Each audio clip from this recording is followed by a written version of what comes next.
Alright, how you doing? Dan here. This is my main axe, I guess. It's my Duesenberg. It's a Fullerton double cutaway, Carl Carton. It's a German designed, American built guitar. Man, it kind of does everything. Hey, this guitar is literally, you can do a whole set from start to end, and just simple changes of tone, volume, and pickup positioning totally change the guitar tone. That's why I love it, because it's got the humbucker in the back, P90 in the front, but then you can do a blend as well. And it actually makes a huge difference. If it was plugged in, I could actually show you. But yeah, if I'm in this position, I get a really like lush, cutting sort of lead sound.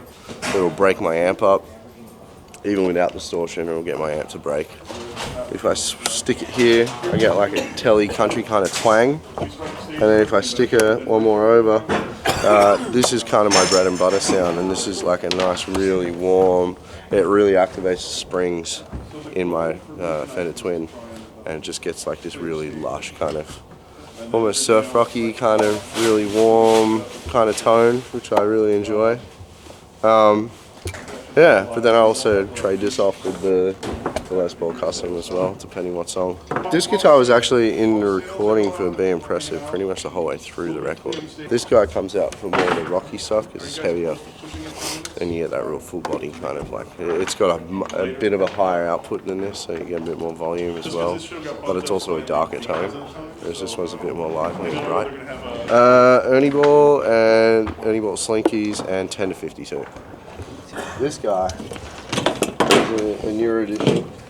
It's also just stuck. I hate these goddamn fucking... Every damn show, every time I need to pick it up, it gets tangled up. This guy was a gift from Gibson. And it's a custom shop too. Let's see. So it's a rare-ish, well not rare, but expensive. And Gibson were nice enough when we were in Seattle, first day of the show, of the tour, they had us come in, and you can see a bunch of Gibsons up here. Let us go through the office front and just pick out what we wanted for the tour, which is really cool. This guy's cool, solid, heavy, meaty guitar with an ebony neck. The ebony neck's cool because it again makes the guitar sound quite dark, which is kind of the opposite of the Duesenberg, which is not dark. So yeah, I go to this guy for songs like Not Ready Anymore. I need more like a psychedelic rock, like very effects heavy kind of tone, and it's cool because it's pretty neutral sound, so it doesn't have too much character to it, which is good. And I use this sometimes on Out of My Head. I used pretty much the exact same guitar on the Today Show for Out of My Head when we played that performance. They're standard Les Paul humbuckers. I'm not sure exactly specifically which ones they are because I didn't custom order the guitar, it was just given. So I'm not 100% sure, but I mean Les Paul Customs have their standard Les Paul Custom humbuckers in them, and that's these guys. So you'll see here it says Rhythm. That activates these two tone pots, so you got volume here and you got tone here. I actually use them quite a bit. So if you wind your tone down, you get a more jazzy kind of tone, more blues as you open her up. And then volume. This guitar is actually super sensitive to volume, so if I wind this back from 10 to say 7, it'll keep me in the clean territory, which is kind of cool. And I do tend to kind of ride between that and 10. And then the lead switch, I don't really use that much on this because it's just too Led Zeppelin for my playing. I'm not good enough. But yeah, and then I use this last guy for any acoustic stuff, which is one song in the set at the moment.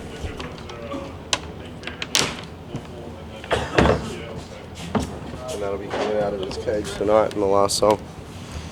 And that's a really nice acoustic. I start my chain, it's my guitar lead here, in a Z-Vex Super Hard-On by Zach Vex. And Super Hard-On is just like a boost, basically. And then I end my chain with a second Super Hard-On, an extra boost, so when I'm playing solos and stuff, this is the guy I activate. This remains on the whole time, it kind of compresses the tone as well. And then obviously got the TU2 by Boss, but then these guys are where sort of the magic happens. So I got a Verbzilla and I got this guy like decayed out almost all the way, so you get really dreamy, sort of super reverby sound for swells and effects and stuff during tracks. And then the Echo Park is cool because I can sort of tap my timing into it that I want, or I can rapid fire it by hand. This guy's really cool. It adds some sort of like, I don't know, because it's analog, it's not actually digital, it warps my sound like a tape player does. So as I'm doing effects, it does one echo and delay, but it also modulates the sound, so it's kind of got a very unique voice.